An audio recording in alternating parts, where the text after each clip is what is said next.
Hello बच्चों, let's start the question. Sulfide ion in alkaline solution reacts with solid sulfur to form polysulfide ions having formulae S2 2 negative, S3 2 negative, and S4 2 negative, and so on. Solid sulfur reacts with S2 negative aqueous solution and forms S2 2 negative aqueous solution, and its equilibrium constant is K1 is equal to 12. And 2 times sulfur reacts with sulfide ion to give S3 2 negative in aqueous solution with equilibrium constant K2 is equal to 132. What is the equilibrium constant for the formation of S3 2 negative from S2 2 negative and S?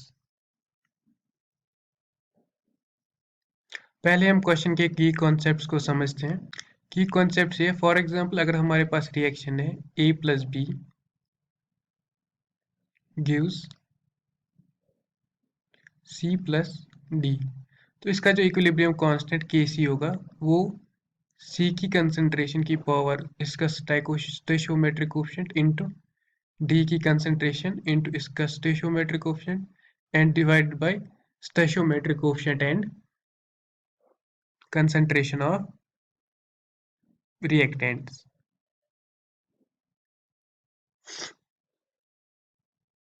और अगर हम reaction को उल्टा करें, for example यहाँ पे हमारे लिए रिएक्टेंट A और B है और प्रोडक्ट COD है. अगर हम रिएक्शन को उल्टा करें, COD को रिएक्टेंट कंसिडर करें एंड B और A को प्रोडक्ट कंसिडर करें, तो जो स्टोइचियोमेट्रिक कोएफिशिएंट है वो Kc से रेसिप्रोकेट होगा, यानी 1/Kc होगा. और तो ये हमारा पहला की कॉन्सेप्ट था, ये दूसरा और तीसरा. जो concentration of pure solids and liquids is taken as unity है 1, उनकी कंसंट्रेशन हम 1 कंसिडर करेंगे. अगर हमारे पास रिएक्शन में कई प्रोडक्ट या रिएक्टेंट सॉलिड आ रहा है या प्योर लिक्विड आ रहा है, तो उनकी कंसंट्रेशन को हम 1 कंसिडर करेंगे, यानी 1 लिखेंगे. तो ऊपर वाले क्वेश्चन में अगर हम देखें तो पहली जो रिएक्शन हमारे पास है, सल्फर जो कि सॉलिड है, reacts with S2 negative ion which is in aqueous form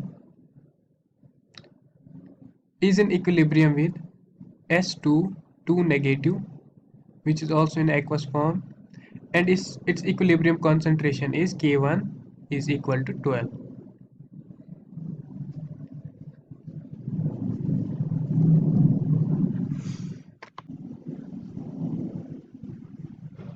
और जो दूसरी हमारे पास रिएक्शन है, पहले हम इस वाली रिएक्शन को क्या करते, हम इसको रिवर्स करते हैं, यानी S2 2 negative aqueous form,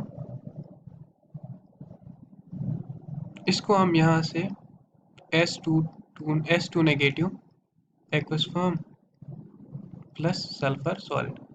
and we know अगर हम रिएक्शन को उल्टा कर दें तो इक्विलिब्रियम कांस्टेंट, जो इसका नया इक्विलिब्रियम कांस्टेंट है K1 डैश, वो बराबर होगा 1/1/12.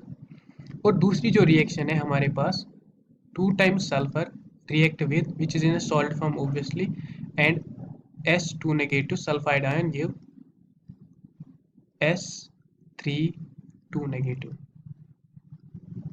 which are both in aqueous form. तो यहाँ पर जो हमारा इक्विलिब्रियम कांस्टेंट K2 है वो 132 आ रहा है.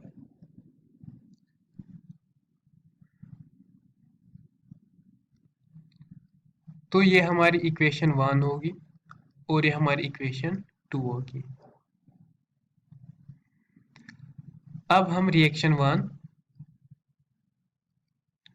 और रिएक्शन 2 को ऐड करेंगे बोथ साइड्स. पहले हम लिखते कि हमारी जो पहली रिएक्शन थी रिएक्शन 1, वो क्या है, वो ये वाली रिएक्शन 1 है हमारी, तो ये हमारी रिएक्शन 1 होगी. अब हम रिएक्शन 2 लिखते हैं. रिएक्शन 2 हमारी ये है. तो ये हमारी रिएक्शन 2 है। तो दोनों को ऐड करके दोनों साइड से पहले हम दोनों को हम पहले ऐड कर लेते हैं।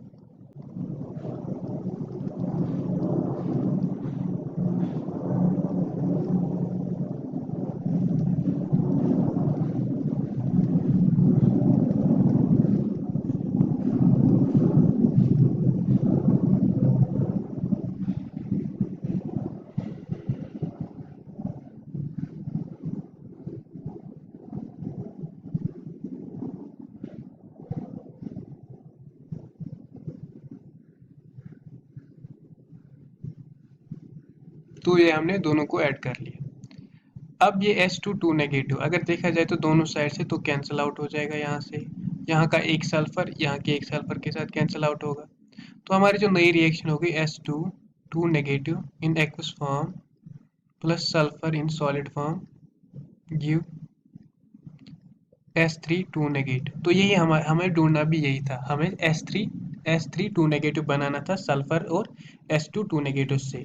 अब जब हमें पता है जब हम दो रिएक्शंस को ऐड करते तो उनके एक जो नई रिएक्शन बनती उसका equilibrium constant K1 into K2 के बराबर होगा। तो यहाँ पर इस रिएक्शन का जो इक्विलिब्रियम कांस्टेंट K है वो बराबर होगा K1 हमारा 1/32 1/12 इंटू K2 हमारा 132 था। तो इसका जो हमारा आंसर आएगा वो 11 आएगा। तो ये हमारा ऑप्शन होगा, ये हमारा आंसर होगा। तो option A will be our correct option. I hope you understood it well. Thank you.